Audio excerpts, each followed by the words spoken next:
Thank you for tuning to Anime Radio. I wanted to review an anime that hasn't been considered the best of its kind.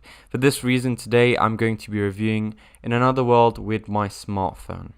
Before I start, even though we've said this a lot already, we are going to be implementing something a bit new to our channel, which we are calling Anime News. As the name suggests, it's going to be a live video where we talk about all the juicy new news in the anime industry. Having said that, let's begin.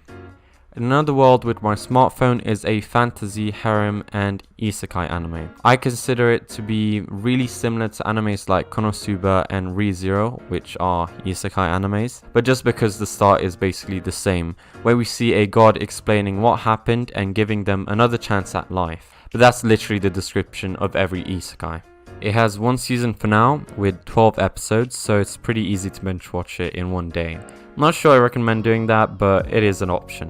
That's all of the general information. Let's pass on to the start of the anime. As already mentioned, In Another World with My Smartphone starts with the protagonist Michizuki Toya talking with God. He is surprisingly calm for the situation he's in right now. He died. But if I died and was later in a situation like this where I'm talking to God, I would think it was a dream, as most people would. Continuing forwards, he is told by God that he's going to be reincarnated in another world, which has magic in it, and gives him the possibility to bring one thing. Toya is a teenager, so he chooses to bring his phone. He can't really call people though from his previous world, but he does get the phone number of God, which I don't think is something that many people can say. He wakes up next to a tree, immediately getting a call.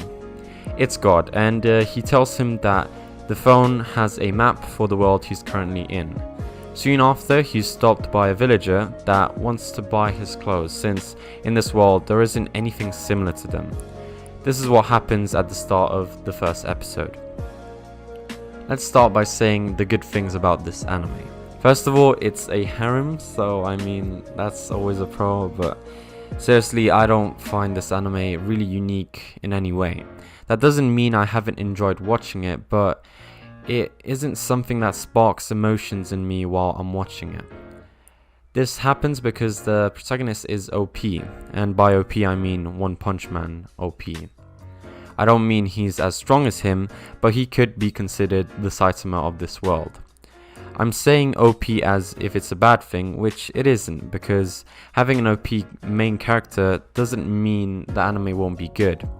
But it is much harder to make it interesting, since if he's OP, then we know that he'll probably win every single fight. This is well done in One Punch Man, since in the anime they don't concentrate only on Saitama, but show other things going on with the rest of the characters in the anime, showing other people fight most of the time. In this anime though, we only see them fighting, and by them I mean him and his crew. And another crazy thing is that after a member is severely wounded, he just heals her, no sweat. So in this way, the author is basically saying that no one can die, which is a bad thing to do, especially in a isekai anime. This isn't the only thing that doesn't make the anime really interesting, since we don't see anything of really revolutionary.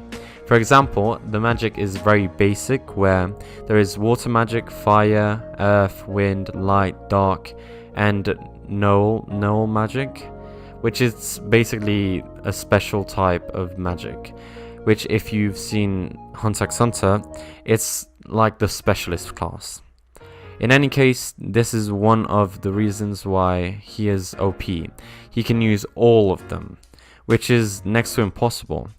This isn't the only thing that makes him OP, obviously. He has photographic memory, so every spell he reads he can remember.